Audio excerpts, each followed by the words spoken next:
Bonjour à tous, j'espère que vous vous portez bien. Aujourd'hui, nous allons commencer notre premier cours qui se portera sur le module économie monétaire et bancaire, appelé également économie monétaire et financière. Donc, j'ai pris l'initiative de donner de tels cours afin de transmettre mes connaissances dans le domaine de l'économie et de la gestion. Nous aurons plusieurs matières telles que le management, les systèmes d'information, la probabilité, introduction sur Excel, niveau 1, 2, 3, et, euh, et bien d'autres matières telles que la finance d'entreprise, la comptabilité, etc.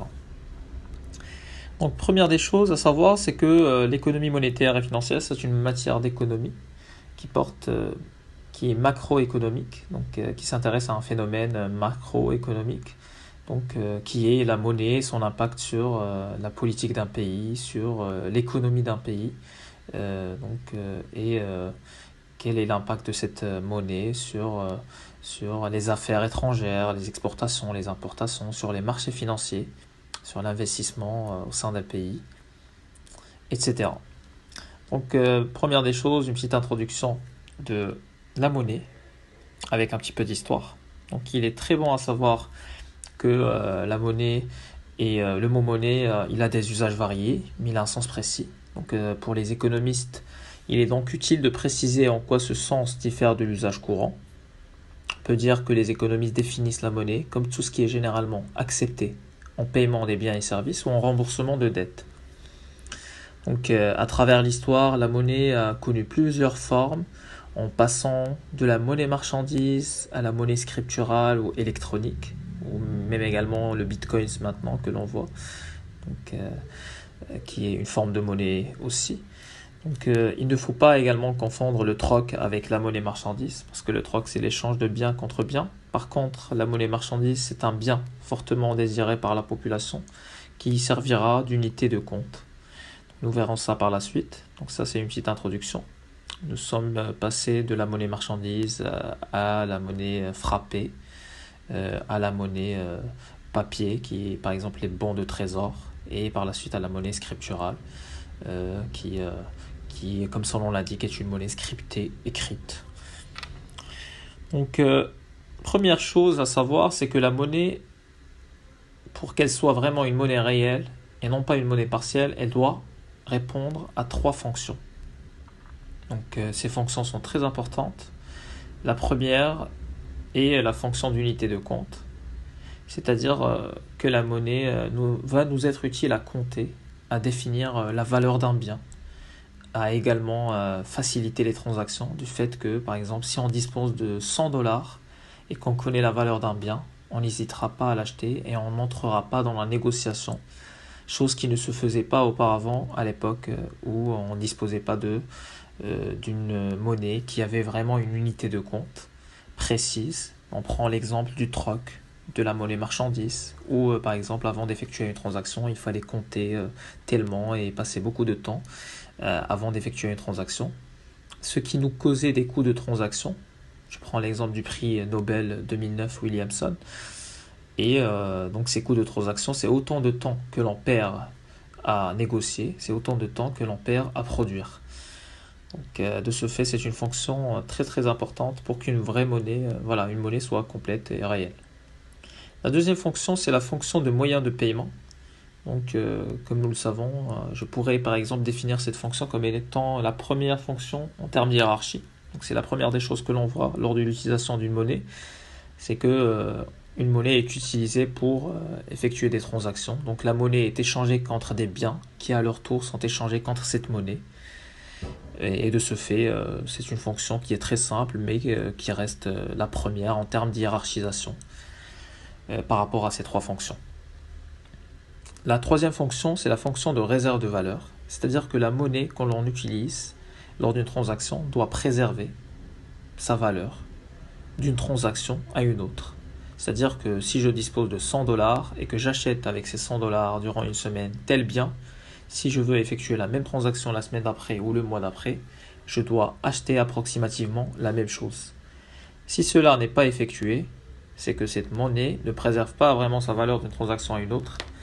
Et c'est souvent le cas lors d'une inflation qui est galopante ou lors d'une hyperinflation, chose qui est rare.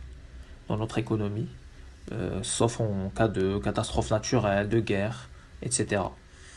Par contre, on est toujours dans une économie où il y a de l'inflation qui reste quand même minime, un taux de 1,6%, de 1,3%.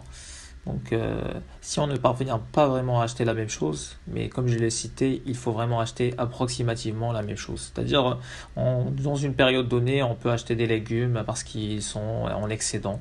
On peut les acheter à un coût très faible. Par contre, le mois d'après, par exemple l'été, ces légumes ne sont pas en excédent. Ils peuvent par exemple accroître vers la hausse les prix de ces légumes ou de ces fruits. Donc ça reste quand même approximatif et c'est un phénomène qui ne va pas vraiment impacter notre pouvoir d'achat et la valeur de cette monnaie. Donc là, on passera au 1.4, l'essai de hiérarchisation. Comme j'ai cité tout à l'heure, c'est la hiérarchie de ces trois fonctions. J'ai cité comme quoi la première fonction, la première hiérarchie, c'est la monnaie étant un moyen de paiement. La seconde, je dirais que c'est la réserve de valeur, c'est-à-dire que si une monnaie ne préserve pas vraiment sa valeur, c'est triste, on ne fera pas vraiment confiance à cette monnaie et à son usage à long terme. Et la troisième fonction, c'est l'unité de compte qui va par exemple faciliter, nous permettre de quantifier la valeur des biens et d'effectuer les transactions. Donc première des choses, moyen de paiement, deuxième des choses, réserve de valeur et en dernier lieu, unité de compte. Là, nous passerons au deuxièmement, grand 2, les formes de monnaie. Je ne me focaliserai pas sur les formes contemporaines de la monnaie parce que c'est comme une petite introduction du passage de la monnaie marchandise à la monnaie scripturale, etc. Aux cartes bancaires, cartes bleues, qui ne sont pas désignées comme étant une monnaie, mais qui sont des instruments qui permettent de mobiliser les monnaies et la monnaie et d'effectuer, qui nous servent de faire circuler la monnaie afin d'effectuer nos transactions au jour le jour et au quotidien.